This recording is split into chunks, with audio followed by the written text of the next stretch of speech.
इस वक्त की आपको बता दें। पश्चिमी दिल्ली में बीजेपी का शानदार प्रदर्शन है। वेस्ट दिल्ली जहां पर बीजेपी बहुत अच्छा प्रदर्शन करती हुई दिखाई दे रही है। इसी के साथ अभी तक न्यू दिल्ली में भी अच्छा था। हम आपको क्षेत्रवार तरीके से भी दिखा देते हैं। पश्चिमी दिल्ली की 7 सीटों पर बीजेपी आगे चल रही है। जो क्षेत्रवार तरीके हैं, नजफगढ़, पटियाला, द्वारका, इन तमाम जगहों पर बीजेपी आगे है। यानी वेस्टर्न दिल्ली में अगर आप देखिए, दिल्ली वेस्ट में आगे चलती हुई दिखाई दे रही है। आइए जल्दी से क्षेत्रवार आपको दिखा देते हैं पूरा। पहले तो सीट गणित, ये देख लीजिए सीट गणित, जिसमें आप मामला देखिए 44 पहुंच गया है, एकदम बहुत सेफ मार्जिन साफ दिख रहा है।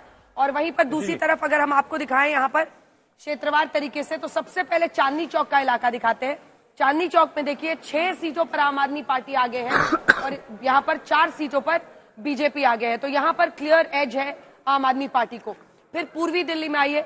पूर्वी दिल्ली में आप देख रहे हैं कि पूर्वी दिल्ली में ये देखिए यहाँ पर फिलहाल 6 सीटों के साथ बीजेपी आगे है।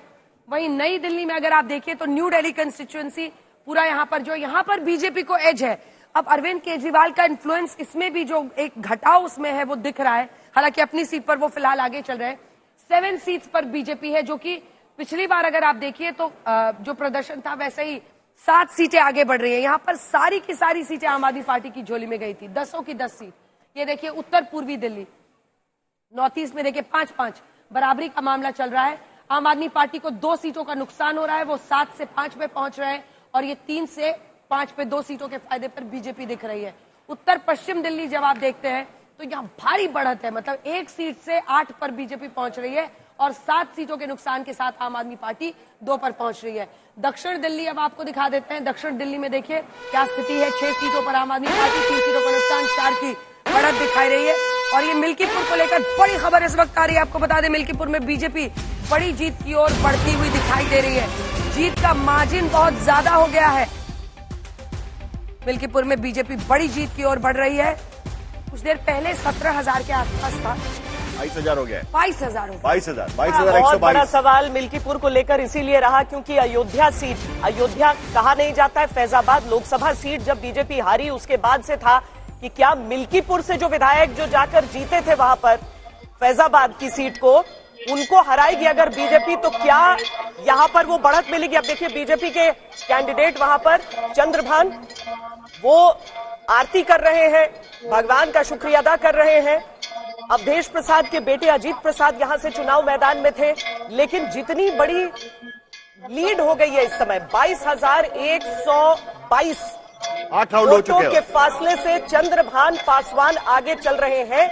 इसके बाद मुश्किल है कि कोई भी किसी भी तरीके से पलट सकती है वहां पर बाजी, लेकिन फिर भी अंतिम नतीजे का इंतजार रहेगा। 8 राउंड की काउंटिंग हो चुकी है अभी। लेकिन इसी के साथ देखिए वहां पर जाति का जो समीकरण है, पासी समाज से ही उम्मीदवारों को उतारना जो कोशिश थी, अवधेश प्रसाद को ट्रॉफी की तरह, चाहे राहुल गांधी हो, अखिलेश यादव हो, ट्रॉफी की तरह हर बार संसद में जैसे ही जीत हुई उसके बाद से सरकार बनी बीजेपी की, लेकिन उन्होंने कहा कि हमने आपको अयोध्या में हराया, फैजाबाद की सीट पर वो बोल रहे थे। इसीलिए मिल्कीपुर का ये उपचुनाव साख की लड़ाई थी योगी आदित्यनाथ के लिए। पूरी ताकत उन्होंने झोंकी।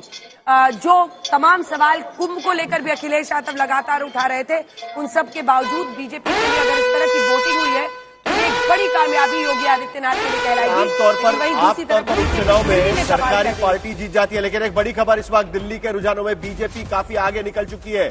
42 सीटों पर इस वक्त भारतीय जनता पार्टी आगे चल रही है। 35 का जो आंकड़ा है उससे भी आगे चली गई है। ऐश्वर्या पालीवाल हमारी संवाददाता वहां पर मौजूद है।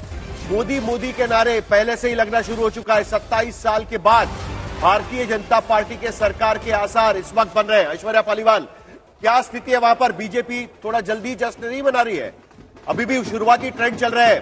42 सीट पर बीजेपी आगे चल रही है, 35 से ज्यादा पहुंच चुकी है। ऐश्वर्या, आप बिल्कुल ठीक कह रहे हैं, थोड़ा सा जश्न जल्दी मनाया जा रहा है, लेकिन जश्न मनाया जा रहा है। और आपको जो यहाँ तस्वीरें नजर आ रही हैं वो लोगों की है जो भारतीय जनता पार्टी को सपोर्ट कर रहे हैं। भारतीय जनता पार्टी के जो फ्लैग हैं वो आपको जगह जगह नजर आएंगे, ध्वज नजर आएंगे, हाथ में पकड़े हुए लोग नजर आएंगे और नाचते गाते झूमते लोग नजर आएंगे। लोगों को भी देखिए कहीं ना कहीं समझ आ रहा है कि शुरुआती ट्रेंड है, लेकिन जिस तरीके से एग्जिट पोल में नंबर दिया और जिस तरीके से शुरुआती ट्रेंड में बढ़त